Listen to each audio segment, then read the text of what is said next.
Yun, what's up guys? Nandito na naman po ulit si JR Doria TV. So mag-vlog po muna tayo dito para sa pre-construction po para sa East Avenue Station po, para po sa project ng Metro Manila Subway project po. So dito muna tayo silip guys ha. Ikat-ikat muna tayo dito. Alamin natin kung ano na yung status netong mga binibigibang bahay dito, no? So tara, let's go na guys. Silipin na natin kung ano na yung mga latest update dito, development and progress dito sa area.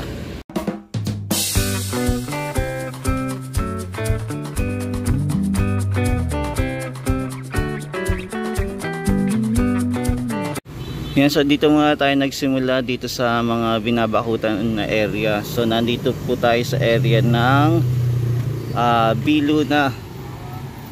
So ito po yung B-Luna. At dito po gagawin po ang East Avenue Metro Manila Subway project po. Yan, ngayong araw po ay April 10, 2025 po. So nandito po tayo, nag-una pong sumilip dito sa Malakas Street. So ito po yung sakop po ng gagawin project po para sa Metro Manila Subway, para sa East Avenue Station. Ngayon, last time na pumunta tayo dito, hindi pa po nabakuran at saka puno po ng ng mga campaign para Pernalia. Ayan, puro poster po ng para sa campaign ko inaan dito.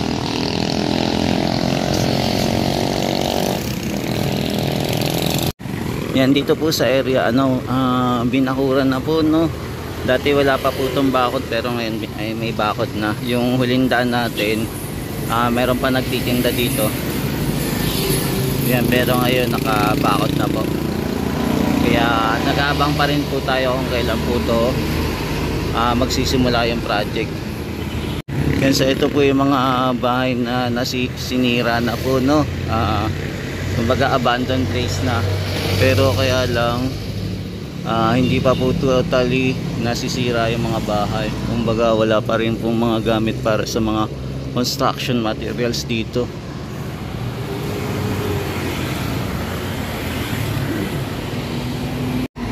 Tapos yung naman, clean fuel po, operation pa rin. So hindi pa rin po sila umaalis. So ayan, nag-aabang pa rin po tayo kung kailan po pwede na pong magsimula yung construction dito.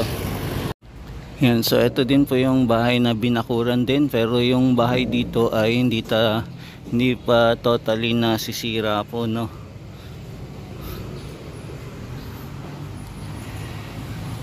Yan, binakuran lang po para wala pong makapasok. Yan, so ito po yung itsura ng mga bahay dito. Yan, dito po banda na bakuran na din po.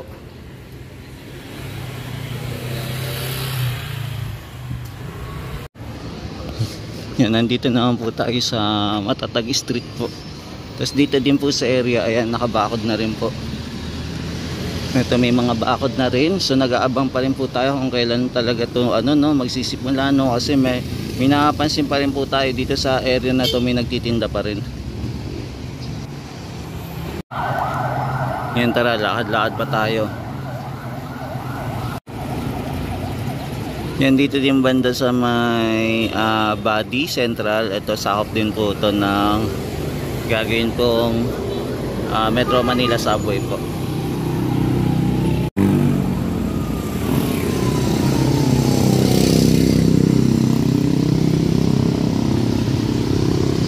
Yan, halos lahat po may harang na dito, no. Inarangan na, kaya lang yung mga building lang po hindi pa totally nasisira.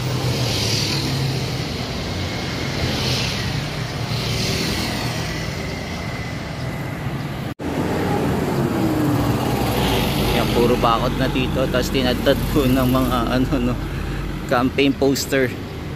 Yan, tinadtad.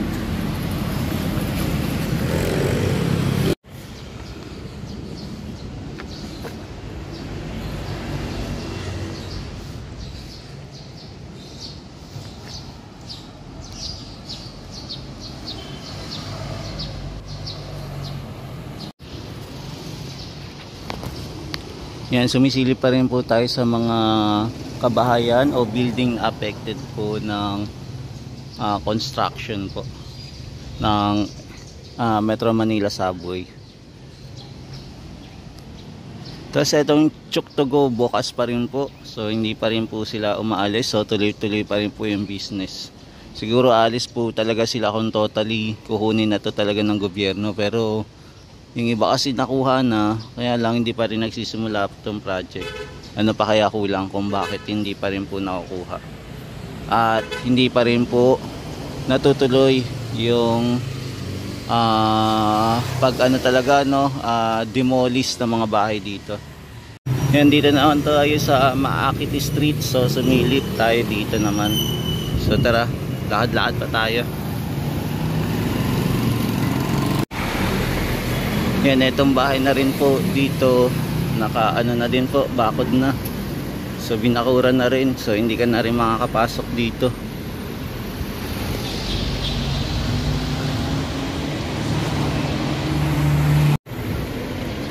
Dito hindi pa, mukhang open pa rin dito. Yung iba dito wala pang bakod, no, hindi pa binabakuran, kumbaga open pa rin. Yan, nakasarado lang sila pero open pa rin, no. Wala, kumbaga wala pa silang bakod. So ito yung may talyer pa rin dito.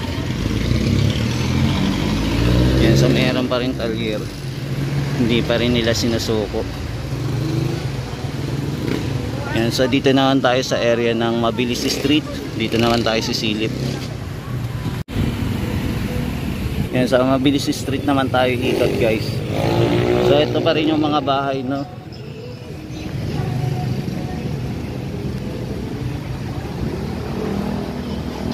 Yung iba mga abandon na, pero yung iba may mga nakatira pa rin eh.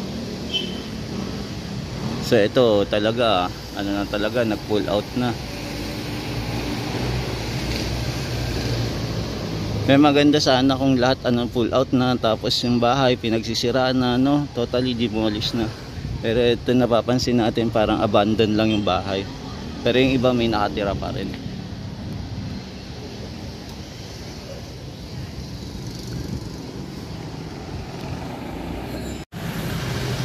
Yan, silip naman tayo dito.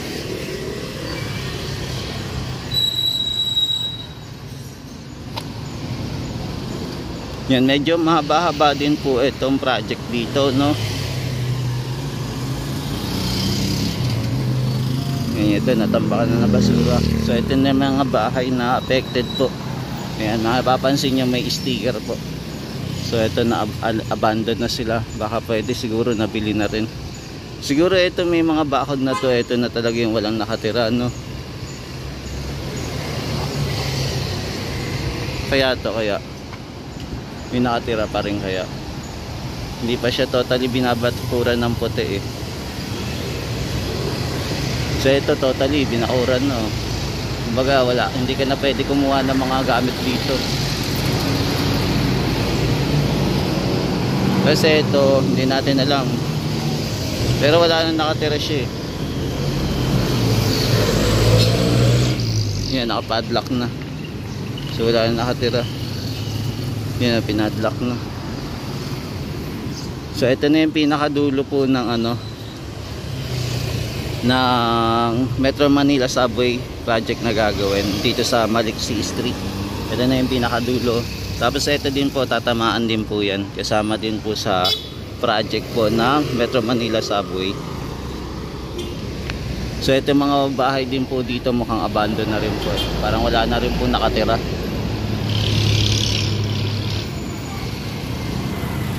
Yan, so nandito naman tayo sa Maliksi Street naman. So ito naman pong area na to ay Biluna. Ito daan dito.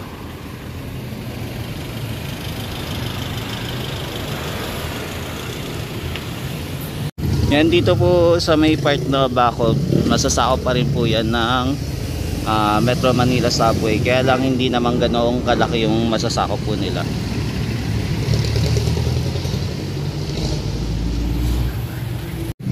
Yan, ito po yung bahay na abandon na. Siguro nagkasundo na din po yung government at saka ito may-ari, no. Tapos ito may harang na rin po ng kulay puti. para wala na din makapasok dito sa area. Ito hindi ko lang alam kung masasakop pa po to, no? Ito mga bahay na to, kung kasama din po sa ma-demolish, hanggang kasama po dun sa may kulay gray na gate. Yan, pero may nakatira pa rin po dito eh. Yan, hindi pa natin sure kung kasama to.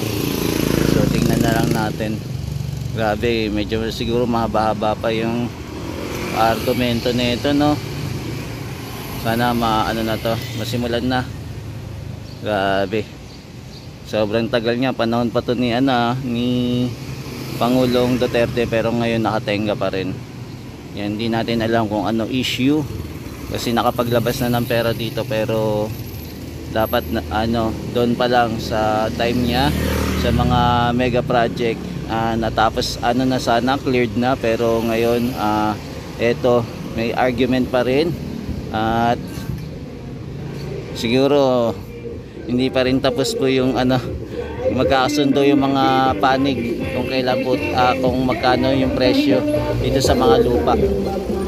Kaya ito nakatenga. So dapat maganda sana kung bago magsimula ang project, lahat po ng dapat bili ng gobyerno binili na, para ito tuloy-tuloy po yung project ngayon. Sana etong project na to siguro pwede na natin magamit ng 2028, pero ito nakatenga pa rin, no?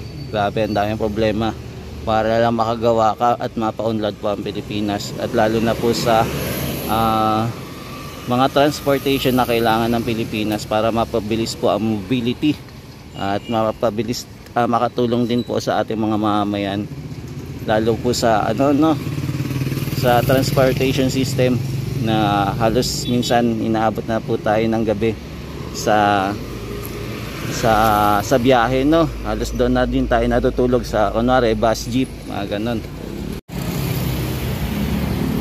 Yan, so itong area po ay Biluna pa rin po. So ito po yung bahay na tatamaan po ng project.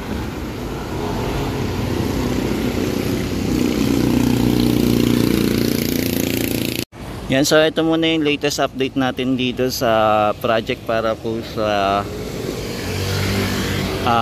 East Avenue Station po, para po sa Metro Manila Subway Project po. So silipin na lang po natin ulit kung ano yung next update dito, kung magsisimula na po ba sila magdeborde sa susunod, kung sa pagpunta natin kung totally gigibayin na po lahat ng bahay dito.